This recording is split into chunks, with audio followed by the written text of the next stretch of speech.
For the past 30 plus years, the Elantra has been an affordable, efficient, and easy to drive commuter car. However, about 5 years ago, Hyundai decided they were tired of their Elantra being a boring commuter car, and they introduced the Elantra Sport. The Elantra Sport was the first performance-oriented model, and it eventually evolved into this. This is the 2021 Elantra N line with an available manual transmission, a dual clutch, and up to 201 horsepower underneath the hood from its turbocharged engine. However, as an enthusiast, what if you want more? Enthusiasts always want more. Well, Hyundai has the solution for you because today I'm out in Sonoma Raceway with this model here. This is the brand new 2022 Elantra N. That's right, this is the full-on N model, and with up to 286 horsepower under the hood, an available manual or dual clutch, and an upgraded suspension that should allow this car to keep up with vehicles like the Civic Type R and Volkswagen GTI. The big question I want to answer: has Hyundai done enough to the ultimate Elantra to allow enthusiasts to take this seriously as a performance sport compact? Stay tuned to find out.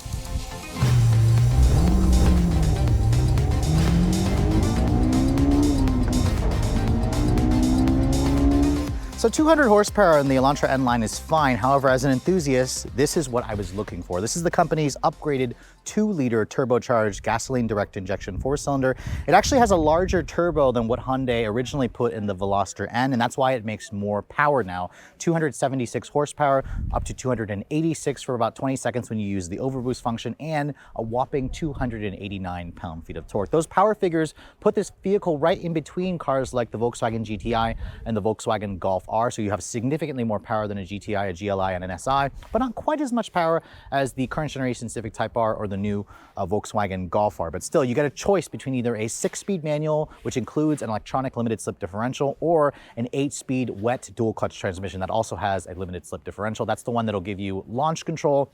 Both transmissions technically have launch control, but Hyundai says with the dual clutch, which is this model here, it should get to 60 in about 5 seconds, which is pretty impressive. It's actually quicker than the current generation Civic Type R with its manual only transmission. Now, of course, like I mentioned earlier, all of these are front wheel drive. Fuel economy is rated to go 21 in the city, 31 on the highway with the manual. The dual clutch drops that to 20 in the city, 30 on the highway. You better be sure to put premium gas in this car.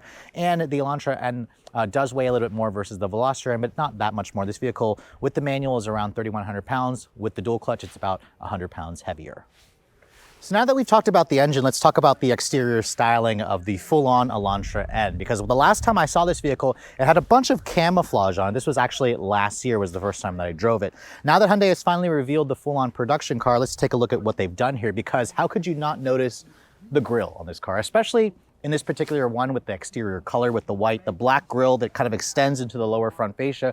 It really stands out in a good or bad way, depending on how you guys like the style of the vehicle. Hyundai actually says it's supposed to resemble a racing helmet. I can sort of see what they mean when you have the white exterior. You can see their Cascade grille with the geometric shapes is full front and center. It's got a specific N badge over there, the red stripe along the front splitter, which looks good. And then you can see here there's an incandescent turn signal that's kind of hidden in the grille elements here. And then you have full LED headlights. This is a big difference, of course, from the Elantra N line, which had projector halogens. You have LED low and high beams and LED daytime running light, but no fog lights, as you can see. It would have been nice for Hyundai to give us fog lights, but a lot of the openings that they say here are functional, which again allows for cooling. This engine is going to need all the cooling that it can get because this is the most performance-oriented model. Now, the Elantra was redesigned last year and it was moved to the K3 platform. So it's an all-new platform that's stiffer, stronger, a little bit lighter. It's an upgrade, of course, from the Veloster, which uses the K2 platform. So technically, they're not the same vehicle, although the next generation Veloster should be moving to this platform. And this is one of the bigger entries in the segment. I just actually drove the new Honda Civic Si. They're about the same size. This is about 184 inches in the overall length. Its wheelbase is around 107.1 inches long. It's a smidge shorter than the new Si. And then, of course, the wheels and tires, we have to talk about that because this one here has summer performance tires. These are actually one of the best ones in this segment or in the business. It's a Michelin Pilot Sport 4S wrapped in 245/35 ZR19 with tires. These tires are 10 millimeters wider than what you're going to find in the Veloster. Again, Hyundai said they were able to do that because of the new platform, which gives this vehicle a little bit bigger contact patch. And the brakes, they're upgraded by 2 inches from the standard Elantra. These are 14.2-inch rotors.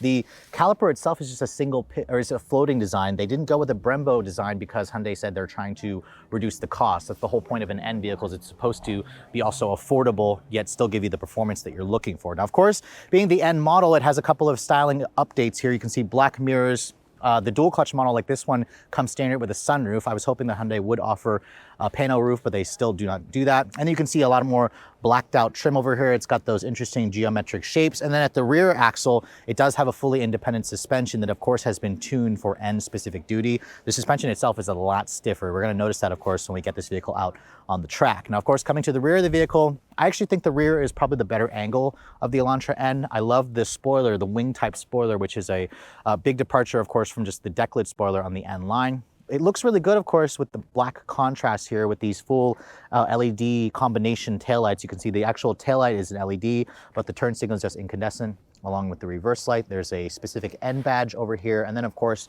more red accents here on the rear diffuser. And then, of course, how could you not notice the massive dual exhaust system?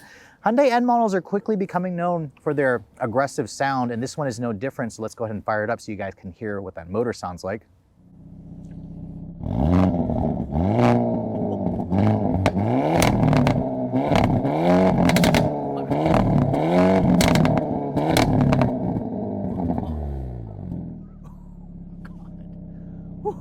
So as good as some of the new competition has sounded like the Type R and the Golf R, this is still one of my favorite sounding exhaust systems. Let me know in the comments below what you guys think. Now, in terms of the trunk capacity, the Elantra N line doesn't give up anything in terms of its other, other trim levels. You get 14 cubic feet of space. However, you're gonna notice the seats fold down in one piece, and there is a structural brace back there to stiffen up the chassis. So that's gonna, of course, take a little bit of your space if you're trying to put longer items, but it's still nice that the seat allows you to fold it down. And then underneath here, you can see no spare tire, just a fix-a-flat kit with an air compressor because this model here is trying to save some weight.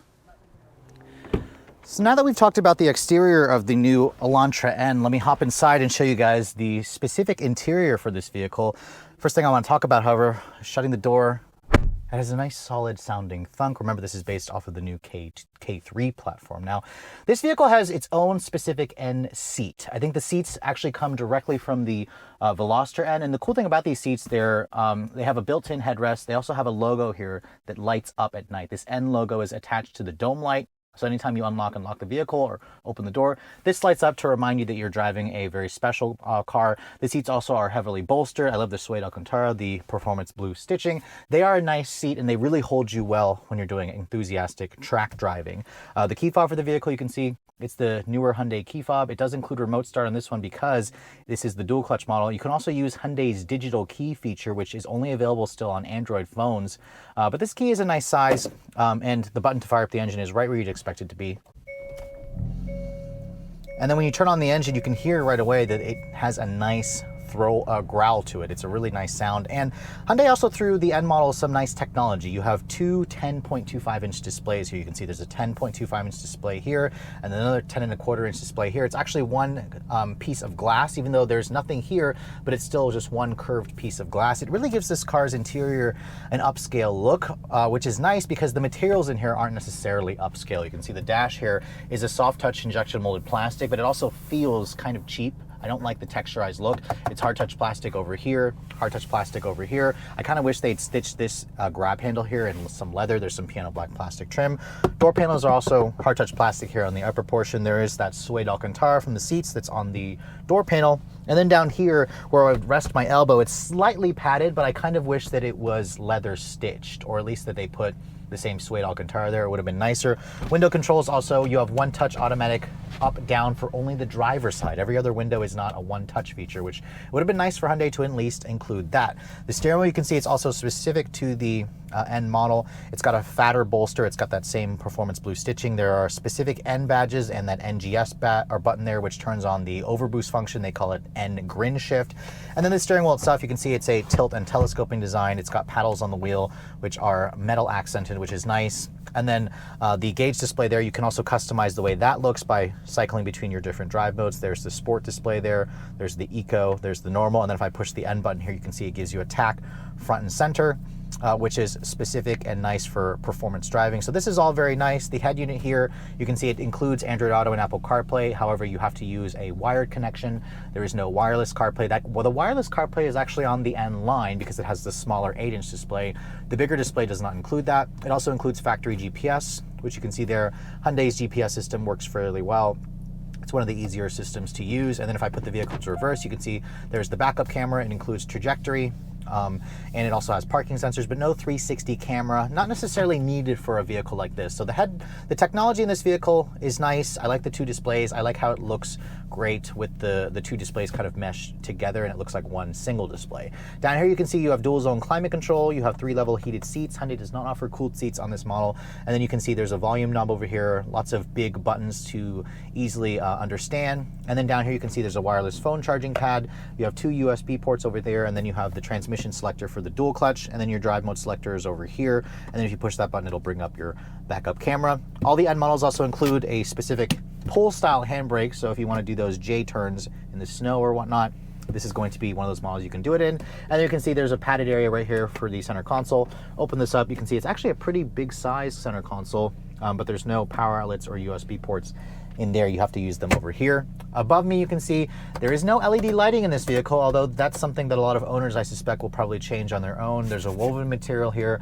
on the ceiling, and then there's a standard sunroof if you guys go for the dual clutch. If you guys go for the manual, Hyundai does not offer a sunroof, so you have to go for the automatic if you guys want the sunroof option. And then over here on the glove compartment you can see it just cheaply falls. It's not damped, but it is a bin style, decent amount of space in there. It's not lined with felt. So overall, the interior has some nice tech. I've seen nicer materials in the Volkswagen GTI and the Honda Civic SI, but at least they give you great technology with the two 10-inch displays. So this is one of the nicer infotainment systems that you're gonna find in the segment. Now getting into the back seat of the Elantra N, just like the N line and the regular Elantra, you do have more legroom this year. Hyundai says you get around 38 inches of legroom back here. 38 inches would make it one of the largest in the segment, although at 5'7", I think it's pretty comfortable back here. It doesn't feel like 38 inches. As you can see here, the headroom space is okay. I'm 5'7". I can get comfortable back here really easily. In terms of features, these performance seats that are specific to this car doesn't actually have any storage pockets, which kind of surprised me. No rear seat air vents, no power outlets, no heated back seats here. That was something that the previous generation Elantra actually had versus the competition. And then in terms of the materials, you can see hard touch plastic. There is some suede Alcantara here. This is also hard touch plastic where I would rest my elbows, so I don't really like how that's hard touch. And then you can see here, I was hoping there would also be an armrest. Sadly, there is not. At least the seats do look good with the suede Alcantara and the contrasting blue stitching, but in terms of features, it is actually surprisingly lacking back here. Hey guys, I want to take a quick break to thank you all for watching this video and talk about a bunch of new merch that we just added. It's all about the thunk. If you're interested in showing your support by purchasing this shirt, as well as a few others, be sure to visit the merch shelf located just below this video. Now, speaking of support, be sure to like, subscribe, and be sure to turn on all those notification bells so you're always alerted every time we make a new upload. All right, so because we are at Sonoma Raceway, I'm gonna actually focus the driving on the track driving here on this track, and we're also gonna get out to an autocross course as well. I actually already did a street dive of this vehicle a year ago when it was camouflaged, so instead we're just gonna focus on the track driving because this is the full-on N, and we wanna get the full-on N experience for this vehicle, which is going to be obviously at a track. Now the vehicle has already been set up by Hyundai to be in its full-on N mode. The stability control system is in its sport setting. And the dual clutch, I'm in the dual clutch model because I wanted to get the track experience, of course, with the dual clutch. It is arguably going to be the easier transmission to deal with, since I have driven on this track before, but I'm not a professional track driver. So I do want to be in the model that's a little bit easier. But Hyundai told us during the presentation that even the manual purists out there are going to love the dual clutch because how quick shifting it is, because it makes the vehicle faster. And we are also running on 19-inch wheels in summer performance tires. These are Michelin Pilot Sport 4S tires. I'm noticing right away the dual clutch is really quick to shift, and it also will rev match your the downshifts when you go hard on the brakes. So that's a really great characteristic that I expected in something like this. And right away, I'm noticing just how balanced this car is. It is a front drive car with an E differential. It's got the corner carving N differential. So obviously, it would have been nice if Hyundai did all-wheel drive, but the whole purpose of N is for it to be attainable, fun, daily drivable, and all-wheel drive would just add weight, it would add complexity. I also want to talk about this engine. This engine is slightly different versus the original 2-liter turbo that Hyundai put in the Veloster N. They upped the torque. It's part of a flat power is what they call it as a flat power engine, because it's able to sustain peak power longer. The old N engine kind of would run out of steam above 5,000 RPM. That's no longer the case with this new N engine. And you know what's crazy to me is if you guys think that Hyundai can't do performance cars, you haven't driven their newest batch of stuff. I mean, this company is doing amazing things because they hired the right engineers. I mean, Albert Biermann from BMW's M division has been with them for a while now, and he's really had his hand in everything that has to do with R&D. And it shows, because Hyundai cars now have one of the quickest shifting transmissions. They offer manual transmissions for performance models. They have suspensions that are just tuned for a really great dynamic drive. They have steerings that are responsive, that talk to you, that have decent road feel, even though these are electric power steering assist systems. It is just incredible to me what Hyundai is doing. And the brakes, this car does have upgraded 14-inch rotors with a floating caliper design.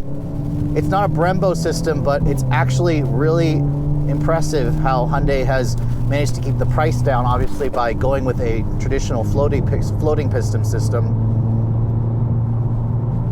And I apologize also if it's a little difficult to talk because of this stupid head sock that I'm wearing for this track driving. It's really constricting because I guess they don't expect people to be talking out on the track. So we're gonna start our lap here, our hot lap, and we're gonna get a feel for what this car can do.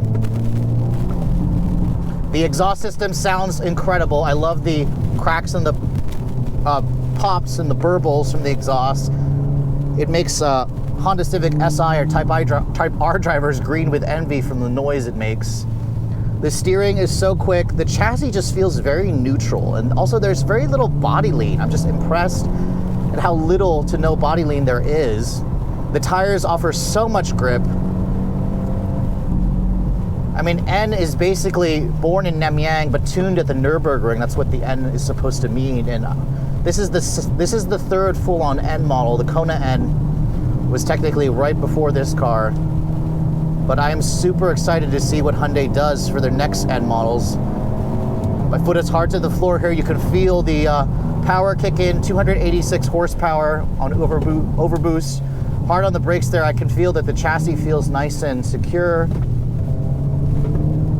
The stability control right now is in the sports setting. I can feel a little bit of understeer there, but the back's starting to come out a little bit, which is nice for a front-wheel drive car.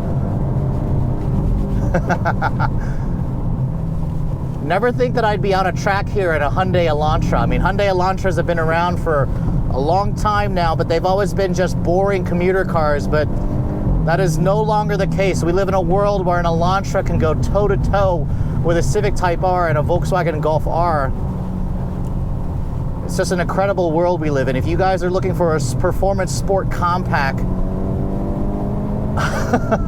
you definitely need to put Hyundai on your list, because they are doing incredible things with the chassis development. That transmission is just so good at rev matching. It just knows what I need it to do.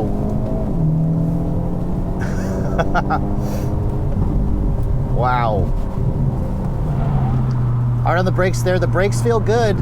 Even though this isn't a Brembo braking system, they do a really good job of dissipating heat. They have good bite.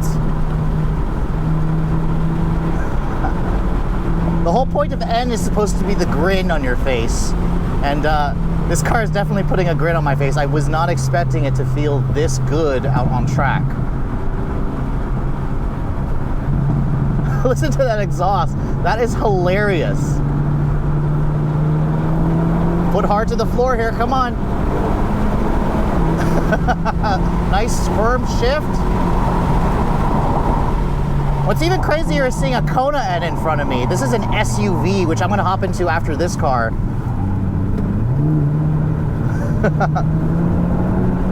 Little bit of understeer there, but she has so much grip. Oh my God, this is so much fun. Wow. I remember the last time I was on this track, I was in a Dodge Charger Hellcat wide body, and that thing surprised me. Obviously this has significantly less power, but it's not really any less fun. You gotta love a lightweight car on a technical track like this. combined with that wonderful exhaust noise. What an incredible package. Now, I don't know the price of this vehicle yet, but I have a feeling it's going to cost around the same as the Veloster N. And for those of you who are looking for a new sport compact that can go out on the track, right from the factory showroom floor, this is definitely one of those options for you. All right, so now we are on the autocross course. I've switched over to the manual Elantra. Am I good? Good go, yeah.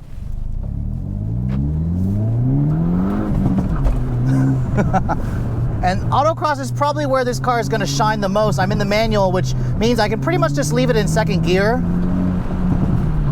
Hard on the brakes there. Whoa, okay. This is where you can feel that corner carving differential working because it's front drive. It's got to put the power down somehow. Love the exhaust. A little too much turning there.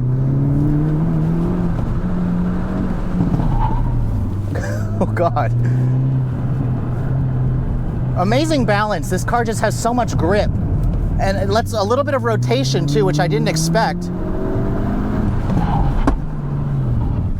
All right, now we're doing run 2. Let me see if I can beat my first time.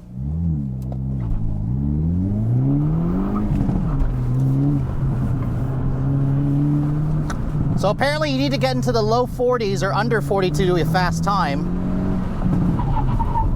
Okay. Definitely notice the brakes could be stronger a little bit on the autocross course because I'm really hard on the brakes now. Okay, ABS is really aggressive in this car. That corner carving differential, come on, give me the power, give me the power. Wow. The ABS has an interesting on-off feeling in this car. Oh, a little understeer there, come on. 42.43, so I knocked a second off, but still not up at the higher times that Hyundai says that some journalists are doing. But still, a great car. On track and on autocross, you can still have fun in a front drive car. So Hyundai's new slogan for their N division is never just drive. I don't know how I feel about that. Does that imply that I could text, I could eat, I could talk on the phone while I'm driving? Okay, that's a bad joke. That's probably not what they mean. But let's get back to the car because after spending the day driving the brand new 2022 Elantra N, this really does take it to the next level from the N line because I love the exhaust noise. I love the styling of this vehicle. I love the engine. I love the transmission. I love the manual transmission as well. It just has a really nice package. In fact, if you guys are trying to decide between something like a Volkswagen GTI or Volkswagen Golf R or a Civic Si or a Civic Type R, the Elantra N definitely comfortably fits between those models because with up to 286 horsepower, with the availability of a 6-speed manual or an 8-speed dual clutch, with all that room on the inside, and even though this car's interior isn't the most premium in terms of the materials, it does offer a good amount of space wrapped in a very attractive package with some of the best tech that you're going to find. And really, the million-dollar question here, of course, is the price. And that's what Hyundai doesn't have available yet as of this filming. Hyundai said they'll have that in the next couple of weeks. I'll go ahead and I'll update that in the annotation once I have pricing. They said that this new Elantra N is heading to dealerships by the end of this year. So let's figure sometime next month. And if you're trying to take a guess at the pricing, the Veloster N is around $32,500.